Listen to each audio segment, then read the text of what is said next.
దిగుబడి అనేది నేల సారం, సాగు చేసే రకాలు, యాజమాన్య పద్ధతులను బట్టి ఉంటుంది. దీంట్లో కీలక భూమికను పోషించేది మాత్రం భూసారం. నేలలో సహజ సిద్ధంగా లభ్యమయ్యే అనేక పోషకాలు అందుబాటులో ఉంటాయి. వీటి స్థితిగతులను అంచనా వేయకుండా పదే పదే రసాయన ఎరువులను విచ్చలవిడిగా వాడటం వల్ల పెట్టుబడులు పెరిగిపోవటమే కాక భూభౌతిక లక్షణాలు కూడా దెబ్బతినే అవకాశం ఉంది. కాబట్టి ప్రతి రైతు ఈ వేసవిలో నేల ఆరోగ్యాన్ని సంరక్షించే విధంగా భూసార పరీక్షలు చేపట్టాలి. మన రాష్ట్రంలో ప్రతి జిల్లాలోనూ మండలాల వారీగా భూసార పరీక్షా కేంద్రాలు అందుబాటులో ఉన్నాయి. పంటలు లేకుండా భూములు ఖాళీగా ఉన్న సమయంలో రైతులు మట్టి నమూనాలు సేకరించి భూసార పరీక్షలు తప్పనిసరిగా చేయించుకోవాలి.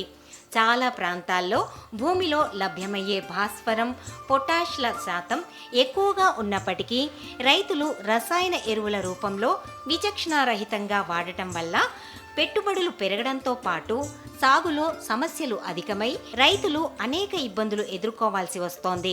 వీటన్నింటికీ చక్కటి పరిష్కారం భూసార పరీక్షలంటూ మట్టి నమూనా సేకరించే విధానాన్ని పొలాస ప్రాంతీయ వ్యవసాయ పరిశోధనా స్థానం assistant professor doctor G Venugopal తెలియజేస్తున్నారు.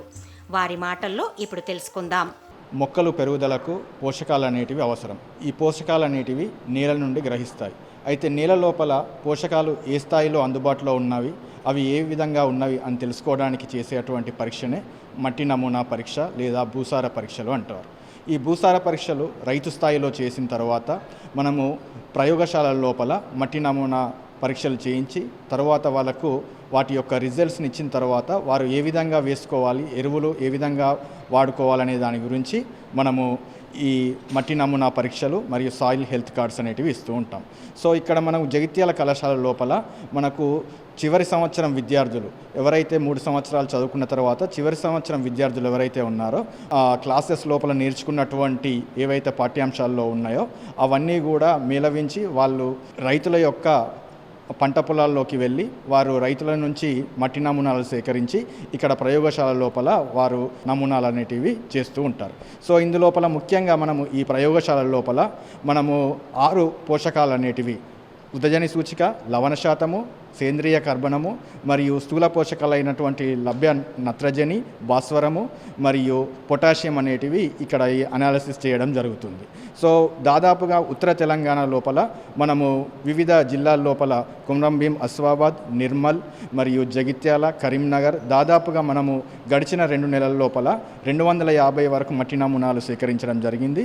ఈ మట్టి నమూనాలు సేకరించి వాటిని అనాలిసిస్ చేసిన తర్వాత వాటి యొక్క రిజల్ట్స్ను మనము రాబోయే ఖరీఫ్ ముందుగానే మనము మే నెల చివరి లోపల ఇవ్వడం జరుగుతుంది. దానికి అనుగుణంగా రైతులు ఎరువుల సిఫార్సు అనేటివి పంట పొలాల్లో వేస్తూ ఉంటారు. సో దీనివల్ల మనకు ఎరువులు ఎంత మోతాదులో వేయాలి, ఏ విధంగా వేయాలి, ఎప్పుడెప్పుడు వేయాలి, ఏ పంటకు ఏ మోతాదులో వేస్తే మనకు లాభాలు చేకూరుస్తాయి అనేటివి మనకు అవగాహన అవుతూ ఉంటుంది. సో ఇక్కడ విద్యార్థులే చేస్తూ ఉంటారు కాబట్టి విద్యార్థులకు వారికి కూడా ఎక్స్పీరియన్స్ అనేది వస్తూ ఉంటుంది. తర్వాత 4 సంవత్సరాల విద్యాభ్యాసం తర్వాత వాళ్ళు బిజినెస్ ఓరియంటెడ్ లోపల ఎంటర్‌ప్రెన్యూర్‌షిప్ లాగా అగ్రి క్లినిక్స్ లాంటివి కూడా చేసుకోవడం జరుగుతూ ఉంటుంది. సో దీనివల్ల దాదాపుగా మేము గడిచిన ఒక 4-5 సంవత్సరాల లోపల దాదాపుగా 600కు పైగా మట్టి నమూనాలు సేకరించడం జరిగింది. విద్యార్థులతోనే మేము ఈ మట్టి నమూనాలు పరీక్షలు చేయించడం జరిగింది. రైతుల దగ్గర నుంచి కూడా ఆచరణ అనేది జరుగుతూ ఉంటుంది. సో ఇక్కడ మనకు ఇందులో ఉదజని సూచిక మనకు ఏ విధంగా ఎంత మోతాదులో ఉంది, ఒకవేళ ఎక్కువగా ఉంటే మనం ఏం చేయాలి అనేది సాయిల్ హెల్త్ కార్డ్ లోపల పొందుపరచడం జరుగుతూ ఉంటుంది. అదేవిధంగా లభ్య నత్రజని, భాస్వరము, పొటాష్ ఇవన్నీ కూడా దఫాలుగా ఎంత మోతాదులో వేయాలి అవన్నీ కూడా మనం సాయిల్ హెల్త్ కార్డు లోపల పొందుపరచడం జరుగుతుంది. అదేవిధంగా రైతులకు మనకు సెల్ ఫోన్స్లో కానీ వివిధ రూపాల లోపల మనము సమాచారం ఇవ్వడం జరుగుతూ ఉంటుంది. సో ఆ సమాచారానికి అనుగుణంగా వారి యొక్క పంట పొలాల లోపల ఎరువులు వేసుకొని అధిక లాభాలు పొందడం అనేది జరుగుతూ ఉంది.